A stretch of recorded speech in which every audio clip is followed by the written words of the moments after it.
Hello friends, অ্যানোনিয়াস kitchen में সকল বন্ধুকে জানাই স্বাগত। তো বন্ধুরা, আজ আমি বানাচ্ছি তুবের ডাল দিয়ে মেথি শাকের ঢোকলা রেসিপি। তো প্লিজ স্কিপ না করে পুরো ভিডিওটা দেখবেন। যদি ভালো লাগে একটা লাইক দেবেন। তো দেখুন, আমি এখানে 1.5 কাপের মতো তুর ডাল নিয়েছি আর হাফ কাপের একটু বেশি মেথি শাক নিয়েছি। তো ডালগুলো ধুয়ে ভালো করে জল ঝরিয়ে নিচ্ছি। তো এখানে আমি মিক্সার মেশিনে এবার মিক্স করে নেব। দেখুন, ডালটা আমি দিয়ে দিচ্ছি।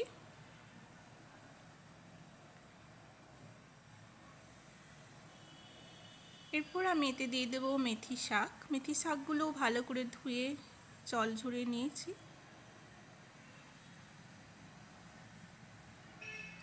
এখানে আমি 2টো কাঁচা লঙ্কাকে ছোট ছোট করে কুচিয়ে নিয়েছি আর 2 টুকরো আদা দিয়ে দিচ্ছি।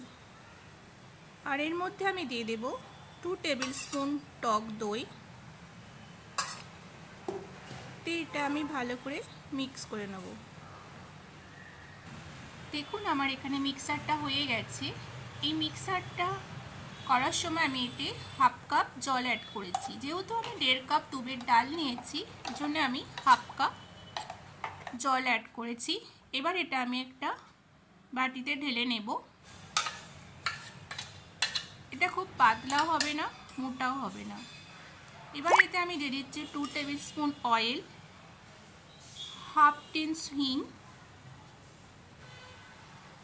1 টিস্পুন সুগার, আর আমি স্বাদ মতো নুন দিচ্ছি আর 2 টেবিল স্পুন বেসন অ্যাড করছি।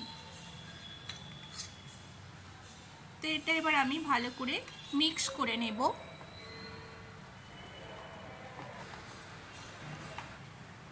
তো বন্ধুরা, এর মধ্যে আমি যে টক দইটা অ্যাড করেছি, টক দইটা আপনারা ঠান্ডা দেবেন না, রুম টেম্পারেচারে রেখে তারপর দেবেন। তো দেখুন, আমার এটা হয়ে গেছে রেডি। এবার যে ডিশে বানাবো তাতে তেল ব্রাশ করে নিচ্ছি।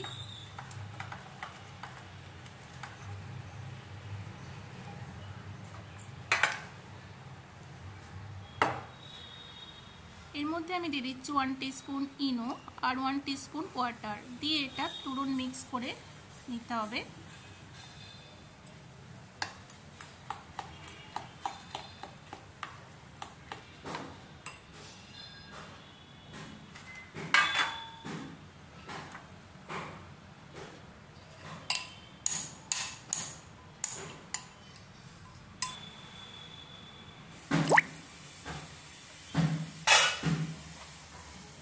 এখানে আমি জল বসিয়েছি 10 মিনিট আগে। জলটা গরম হয়ে গেছে দেখুন।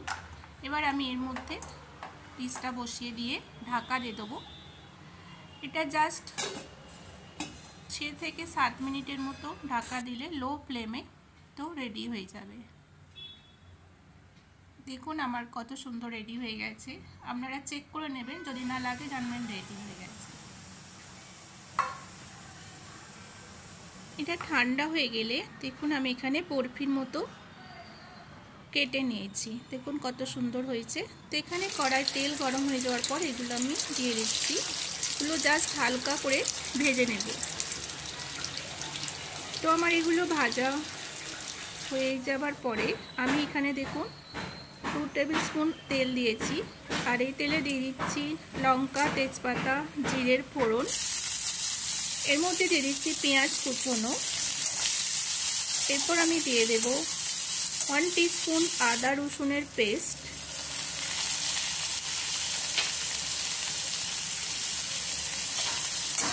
এরপর আমি অ্যাড করব গুঁড়ো মশলা। তো আমি মশলাটা 10 মিনিট আগে জলের মধ্যে ভিজিয়ে রেখেছিলাম। এর মধ্যে আছে জিরে গুঁড়ো, ধনে গুঁড়ো, হলুদ গুঁড়ো, লঙ্কা গুঁড়ো। এটা কিছুক্ষণ কষার পরে আমি দিয়ে দিচ্ছি নুন। তো এটার মধ্যে আমি দিয়ে দিচ্ছি এবার টমেটো পিউরি। এটা ভালো করে কষে নেব। তো দেখুন, আমার এটা প্রায় কষা হয়েই এসেছে। এর মধ্যে জল অ্যাড করছি। এটা জাস্ট ফুটে উঠলেই আমি ভেজে রাখা বরফির আকারে যে তুর মেথির ঢোকলাগুলো আছে সেগুলো দিয়ে দেব।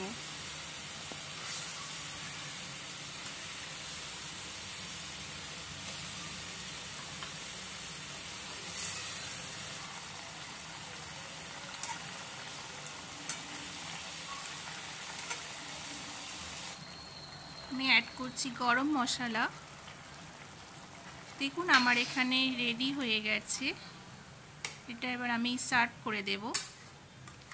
তো বন্ধুরা, তোর মেথির ঢোকলা রেসিপি কেমন লাগলো প্লিজ কমেন্ট করে জানাবেন, আর যদি ভালো লাগে একটা লাইক করবেন, প্লিজ শেয়ার করবেন আর চ্যানেলটা সাবস্ক্রাইবার করে দেবেন।